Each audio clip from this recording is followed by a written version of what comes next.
महाकाव्य साहित्य के सबसे गलत समझे गए और आकर्षक पात्रों में से एक के इस विस्तृत विश्लेषण में आप सभी का स्वागत है। अक्सर हम कुंभकर्ण को केवल एक विशालकाय और सोते रहने वाले दैत्य के रूप में याद करते हैं, लेकिन सच कहूं तो इस योद्धा की कहानी में जितनी गहराई, वफादारी और द्वंद्व छिपा है, वो शायद ही किसी और पात्र में देखने को मिले।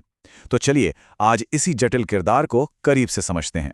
अब जरा एक ऐसे योद्धा की कल्पना कीजिए जो इतना विशाल हो और जिसकी नींद इतनी ज्यादा गहरी हो कि उसे जगाने के लिए उसके शरीर के ऊपर से ठीक 1000 हाथियों की फौज को गुजारना पड़ता हो। सुनकर ही रोंगटे खड़े हो जाते हैं ना। जाहिर सी बात है, ये कोई साधारण नींद नहीं थी और ये शख्स निश्चित रूप से कोई साधारण इंसान तो बिल्कुल नहीं था। जी हां, हम बात कर रहे हैं घड़े जैसे कान वाले कुंभकर्ण की। हिंदू ग्रंथों में बताया गया है कि यह एक ऐसा भयानक दिग्गज था जिसने अपने समय में इंद्र और यम जैसे महाबली देवताओं के भी छक्के छुड़ा दिए थे। इसकी ताकत का अंदाजा आप इसी बात से लगा सकते हैं कि युद्ध में इसने ऐरावत हाथी का टूटा हुआ दांत सीधे देवराज इंद्र की छाती पर दे मारा था। और जब भगवान राम के साथ महायुद्ध शुरू हुआ तो इसी अकेले योद्धा ने युद्ध भूमि में 8000 वानरों का पलक झपकते ही संहार कर दिया था। लेकिन यहाँ समझने वाली बात यह है कि वो सिर्फ एक विनाशकारी शक्ति या कोई जंगली दैत्य नहीं था। अगर हम उसकी वंशावली पर नजर डालें तो पाएंगे कि वो महान ऋषि विश्रवा का पुत्र था।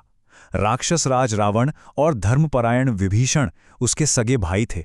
इसके अलावा वज्रज्वाला जैसी उसकी कई पत्नियां थीं और कुंभ तथा निकुंभ जैसे पराक्रमी पुत्रों के साथ उसका अपना एक बहुत बड़ा और रसूखदार परिवार था।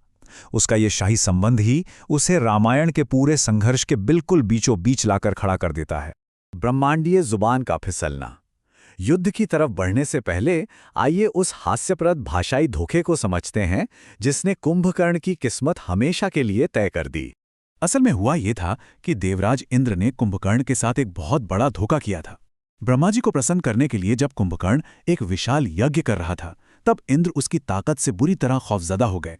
उन्हें डर था कि कहीं कुंभकर्ण वरदान में उनका सिंहासन ही न मांग ले।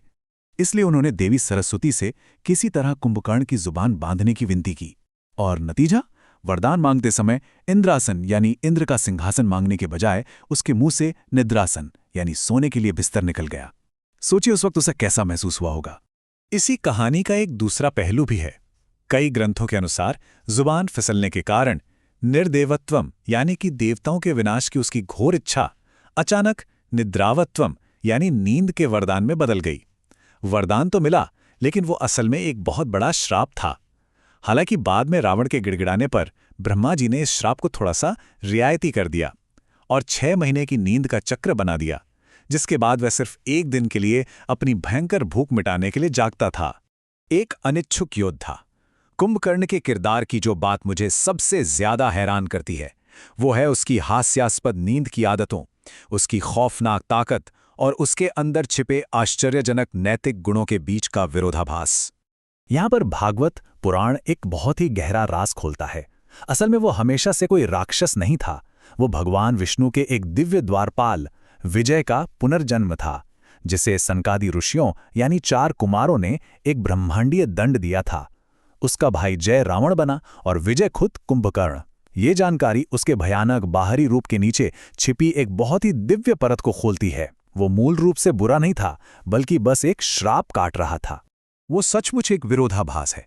जरा सोचिए, एक ऐसा विशालकाय जीव जो सामने आने वाली हर चीज को पल भर में निगल जाए, फिर भी उसके पास एक बेहद तेज बुद्धि और एक सख्त नैतिक दिशा निर्देश हो। ग्रंथों में उसे महज एक खून के प्यासे जानवर के रूप में नहीं देखा गया है, बल्कि एक बेहद गुणी और महान योद्धा के रूप में सम्मान दिया गया है। उसका ज्ञान कई देवताओं से भी कहीं ज्यादा था। धर्म से ऊपर कर्तव्य। अब आते हैं उस मोड़ पर जहां उसकी वफादारी की असली परीक्षा होती है।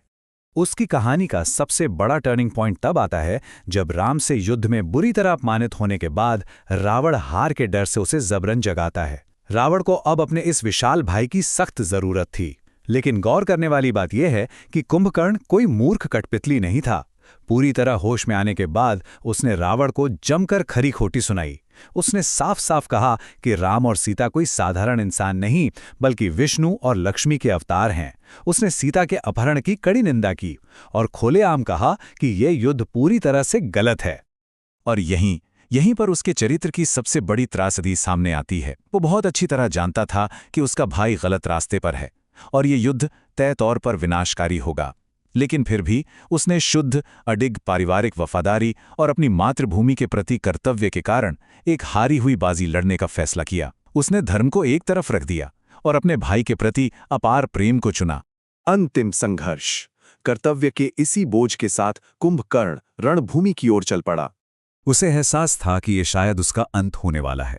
इसके बावजूद ये विशाल योद्धा अपनी मातृभूमि की खातिर युद्ध के मैदान में उतर गया और वहां पहुंचते ही उसने वो तबाही मचाई जिसके लिए देवता भी उससे खौफ खाते थे।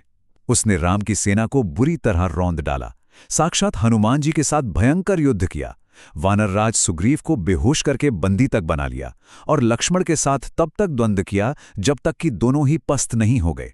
वो राम के सर्वश्रेष्ठ योद्धाओं से बिल्कुल अकेले और डटकर भिड़ा।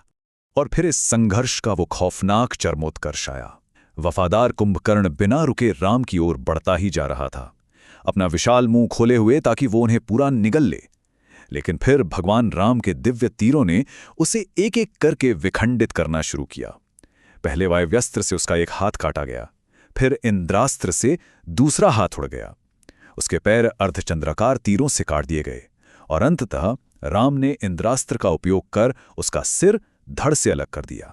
एक महान लेकिन भटके हुए योद्धा का क्या भयानक अंत था। लेकिन कहानी यहीं खत्म नहीं होती। कंबा रामायण में एक ऐसी बात लिखी है जो आपको भावुक कर देगी। अपने अंतिम क्षणों में जब कुंभकर्ण मौत के गले लग रहा था, तब उसके मन में कोई घृणा या क्रोध नहीं था, बल्कि सिर्फ प्रेम और कर्तव्य था। राम की दिव्यता को स्वीकार करते हुए उसने मृत्यु से ठीक पहले उनसे केवल एक ही विनती की कि वे उसके दूसरे भाई धर्मपरायण विभीषण को सुरक्षित रखें। जरा सोचिए, एक दैत्य के शरीर में एक कितने परवाह करने वाले भाई की आत्मा बसी थी। कुंभकर्ण का यह त्रासदंत हमें इस शाश्वत प्रश्न के साथ छोड़ जाता है, जब नैतिकता और वफादारी आमने सामने हो तो सही मार्ग क्या है। वो सिर्फ एक पौराणिक राक्षस नहीं था, बल्कि समर्पण और कर्तव्य की अंतिम कीमत चुकाने वाला एक गहरा प्रतीक था। जब धर्म एक तरफ हो और अपनों का प्रेम दूसरी तरफ, तो आपका चुनाव हमेशा एक महान बलिदान मांगता है। और कुंभकर्ण ने अपनी कीमत चुकाई। इस जटिल और विचारोत्तेजक कहानी पर इस एक्सप्लेनर को हम यहीं विराम देते हैं। उम्मीद है आपने इस पौराणिक पात्र को आज एक बिल्कुल नए नजरिए से देखा होगा।